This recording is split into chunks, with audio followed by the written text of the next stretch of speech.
Абайдың 10-шы қара сөзі. Біреулер Құдайдан бала тілейді. Ол баланы не қылады? Өлсем орнымды бассын дейді. Артымнан Құран оқысын дейді. Қартайған күнімді асырасын дейді. Осыдан басқасы бар ма? Балам орнымды бассын демек не сөз? Өзіңнен қалған дүние иесіз қалар дейсің бе? Қалған дүниенің қамын сен жемек пе едің? Өліп бара жатқанда өзгеден қызғанып айтқаның ба? Өзгеге қимайтұғын сенің не қылған артықша орның бар еді? Баланың жақсысы қызық, жаманы күйік, не түрлі боларын біліп сұрадың? Дүниеде өзіңнің көрген қорлығың аз болды ма? Өзіңнен қылған иттігің аз болды ма? Енді бір бала туғызып, оны да ит қылуға, оған да қорлық көрсетуге мұнша неге құмар болдың? Артымнан балам Құран оқысын десең, тірлікте өзіңнің жақсылық қылған ісің көп болса, кім Құран оқымайды? Егер жаманшылықты көп қылған болсаң, балаңның оқыған Құраны сені неге жеткізеді? Тірлікте өзіңе өзің қылмаған істі өлген соң саған балаң кәсіп қылып бере ала ма? Ақырет үшін бала тілеген, балам жасында өлсін деген.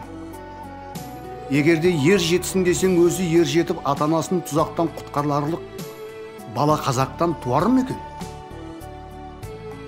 Ондай баланы сендей әке, сенің еліңде ел асырап өсірмек пе екен? Қартайғанда асырасын десең, ол да бір бос сөз. Әуелі өзің қаруын қайтарлы қартаюға жетемісің жоқ па? Екінші, балаң мейірімді болып, асырарлық болып туама жоқ па? Үшінші, малды болсаң кім асырамайды?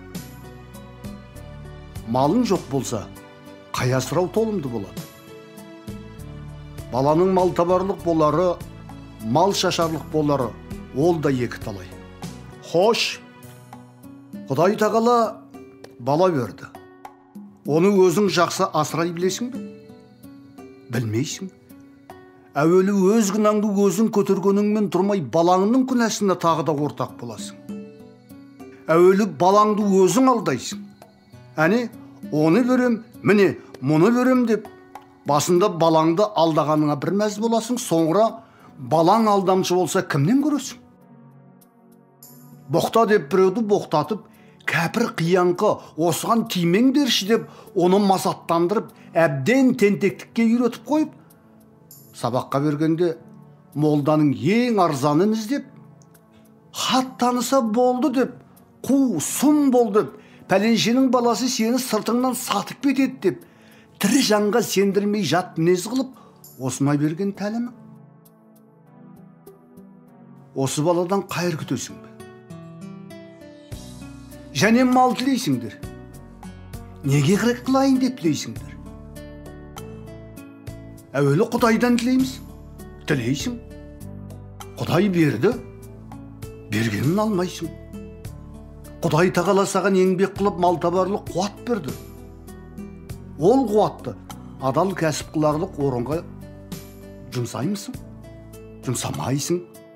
Ол қуатты орнын тауып сарып қыларды білерлік ғылым берді. Оны оқымайсың. Ол ғылымды оқса, ұғарлық ақыл берді. Қайда жібергеніңді кім біледі? Ерінбей еңбек қылса, түңілмей іздесе, орнын тауып істесе, кім бай болмайды? Оның саған керек жоқ. Сенікі біреуден қорқытып алсаң, біреуден жалынып алсаң, біреуден алдап алсаң болғаны іздегенің сол. Бұл Құдайдан тілеген емес, бұл абыройын арын сатып, адам жаулағандық тіленшілік. Хош, сөйтіп жүріп мал таптың, байыдың. Сол малды сарып қылып ғылым табу керек. Өзің таба алмасаң балаң тапсын. Ғылымсыз ақыретте жоқ, дүниеде жоқ, ғылымсыз оқыған намаз, тұтқан ораза, қылған хаж ешбір ғибадат орнына бармайды.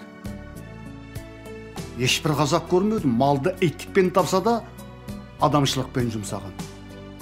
Бәрі де иттікпен табады, иттікпен айырылады. Бейнет күйігі ызасы сол шөнен басқа еш нәрсе бойында қалмайды.